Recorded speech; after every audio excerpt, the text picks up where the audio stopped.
दिया, बच्चे त्याग दिए। बात उनकी ये थी, जन्म के टाइम पर जब जन्म हुआ महात्मा बुद्ध का, तो उसके पिताजी को ज्योतिषियों ने ये बताया, ज्योतिष उसकी दिखाई गई, तो जन्म के बारे में पूछा कि बताओ ये लड़का कैसा रहेगा। कहने लगे कि अगर ये राजकाज घर परिवार में रहा तो चक्रवर्ती राजा बनेगा, लेकिन अगर इसने घर को त्याग दिया तो बहुत बड़ा महात्मा बनेगा। अब राजा को चिंता लगी कि मेरा एक लड़का है, अगर इसने घर बार त्याग दिया, अगर ये भक्ति में लग गया तो गलत हो जाएगा, राज कौन संभालेगा। इसलिए ऐसा इंतज़ाम कर दिया कि उसको बाहर नहीं निकलने दिया। दुनियादारी की जो भी चीज़, खुशी की, आनंद की, रहन सहन की, खाने पीने की, ओढ़ने पहनने की सारी सुविधाएं महल में जुटा दी, महल से बाहर नहीं निकलने दिया। जवान हो गया, जवान होने पे शादी भी कर दी, शादी करने पे एक लड़का भी हो गया। इसीलिए कही है, रुस्तमों की कमी सर जमी पर नहीं, जितने आए थे उतने ही चलते गए, जिनकी ऊंची उड़ानें बड़ी दौड़ थी, लड़खड़ाए कदम तो टहलते गए। जिस पक्षी की उड़ान अपने मंजिल की तरफ होती है, रास्ते में पड़ने वाले पड़ाव, लालच उसको रोक नहीं पाते। तो उसी महात्मा बुद्ध ने क्या किया,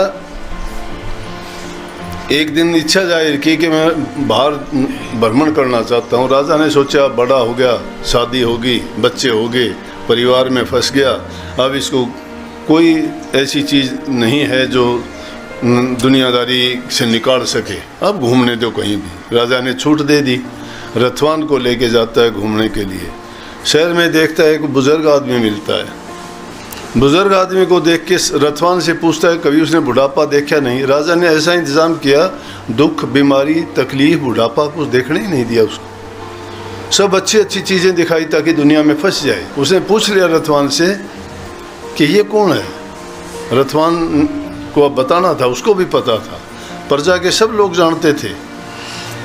उसके बाद उसका पहले नाम उसका बुद्ध नहीं, सिद्धार्थ नाम था। ये क्या है?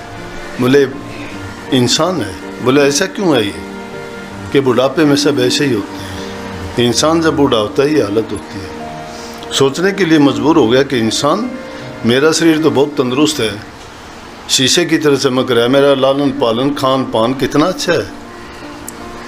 कहने लगे अच्छा सब इंसान ऐसे होते हैं? बोले सब की हालत ये होती है। आगे जाके देखता है बीमार है। बोले ये? बोले बीमारी के कारण इसका दुख है, तकलीफ है, चल नहीं पाता है। अच्छा। बोले ऐसा क्यों हुआ कि शरीर में रोग लग गया इसको। ये रोग क्यों लगता है कि बुढ़ापे की हालत में कोई चीज़ इसको नहीं मिलती, उसके ढंग के, तो ये हालत हो जाती है। बोले सब की होती है। बोले सब की यही होती है। आगे जाता है, एक मुर्दे को लेके जाते हैं। बोले ये क्या जलूसा है कि मुर्दे को ले जा रहे, इंसान मर गया। बोले इसका क्या करेंगे कि शमशान घाट में जाके इसको अग्नि के सुपुर्द कर देंगे। वो बात उसके दिमाग से नहीं निकली। घर आता है, महलों में सोता है, उन विचारों को दिमाग में लिए लिए वो इतना बैरागी हो जाता है कि इंसान की जब ये हालत होती है तो फिर ये वैभव, ये सुख, ये किस काम के, कितने दिन के लिए। ऐसी खोज करनी चाहिए कि इस बीमारी का भी तो कोई ना कोई तो इलाज होगा, कोई ना कोई तो इस इतने लंबे चौड़े कारोबार को संभालता होगा। कौन इन पेड़ पौधों को पैदा करता है, कौन बरसात करवाता है, कौन फूल पौधों में रंग भरता है, किस प्रकार से ये इंतजाम किया है, कौन है वो ऐसी शक्ति, उसकी तलाश करनी चाहिए। आखिर कोई तो इसका है, उसकी तलाश के लिए निकलता है। घर बार छोड़ दिया, रात को बच्चे को सोया हुआ छोड़ दिया, पत्नी को सोया हुआ छोड़ दिया, माँ बाप को, राजकाज को छोड़ दिया, चले गया जंगलों में। कुछ खाता पीता नहीं है, पेड़ के साथ अपनी पीठ लगा के और सिर्फ उस प्रभु का चिंतन करता है इन ख्यालात और विचारों में, भूखा प्यासा है। शरीर कांटा हो गया सूख के। जब शरीर उसका कांटा हो जाता है, कहते हैं कि एक लड़की वहाँ जंगल में पशु चरा रही थी और उस लड़की ने ज्ञान दे दिया। ज्ञान कहीं से भी मिल सकता है, ज्ञान का और घाम का एक चमका लगता है बस। तो उस वक्त में उस लड़की ने जाके उससे कहा कि आप क्यों बैठे हो यहाँ?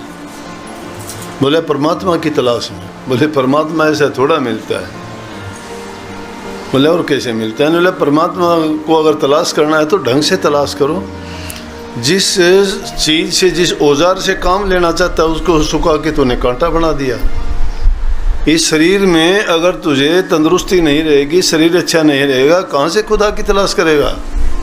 शरीर का कसूर क्या है? शरीर के अंदर जो बैठा हुआ मन है शैतान, क्या उस मन को आपने पहचाना है? आपका मन क्या करता है? अगर मन को काबू कर लेगा तो तू परमात्मा की खोज भी कर लेगा। लड़की की बात थी दिमाग में ऐसी बैठी महात्मा बुद्ध की, लेकिन उस दिन के बाद में महात्मा बुद्ध ने कहते हैं उस बात का इतना असर हुआ कि फिर उसने खान पान अपने शरीर को तंदुरुस्त रख के परमात्मा की खोज की, वही महात्मा बुद्ध कहलाए। और बुद्ध का मतलब है ज्ञान का प्रकट हो जाना। सुबह बोलो शाम